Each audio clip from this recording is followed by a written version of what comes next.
ఇదిగో నా తల్లి ఇంత భక్తి చేసింది, ఇంత ప్రార్థన చేసింది, ఇంత వాక్యం ధ్యానించింది, దేవుడి సన్నిధిలో మమ్మల్ని నిలబెట్టింది, దేవుడికి మమ్మల్ని దగ్గర చేసింది. ఈరోజు మమ్మల్ని దేవుడు ఇంతగా ఆశీర్వదించడానికి కారణం నా తల్లి, నా తండ్రి అని చెప్పాలి. నీ పిల్లలు అలా చెప్పగలగాలి. ఈరోజు తల్లి వినో, తండ్రి వినో, నీ పిల్లలు అలా చెప్పగలుగుతున్నారా? అయితే నిన్ను బట్టి నీ పిల్లల్ని ఎక్కువగా దేవుడు దీవిస్తాడు. నిన్ను బట్టి ఎక్కువగా నీ పిల్లల్ని ఆశీర్వదిస్తాడు. నిన్ను బట్టి దేవుడు ఎక్కువగా వాళ్ళే ఉన్నతమైన పొజిషన్కి తీసుకెళ్తాడు. ఒకసారి ఆలోచించు తల్లి, తండ్రి, నిన్ను బట్టే నీ పిల్లలు మారతారు. నిన్ను అనుసరిస్తున్నారు, నీ పిల్లలు నిన్ను అనుసరిస్తున్నారు, నేను గమనిస్తున్నారు, నువ్వు చేసే పనులు చూస్తున్నారు. అలాగే నువ్వు మాట్లాడే మాటను కూడా వాళ్ళు ఆలోచిస్తున్నారు.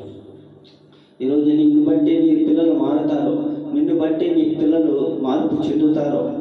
తల్లి వినో, ఈరోజు నువ్వు నీ కష్టార్జితం మీద నువ్వు ఆధారపడ్డావు. దాచుకోవాలనుకోవాలా.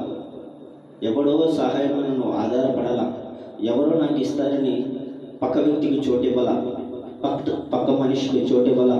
మరి ఏం చేసావంటే, దేవుడు నాకు ఇచ్చిన దాంట్లో నేను కష్టపడతా, దేవుడు నాకు ఇచ్చిన దాంట్లో నేను కష్టపడి పని చేస్తా అని ఈరోజు నువ్వు కష్టపడ్డావు. దేవుడి యొక్క దేవుని నువ్వు పొందుకున్నావు.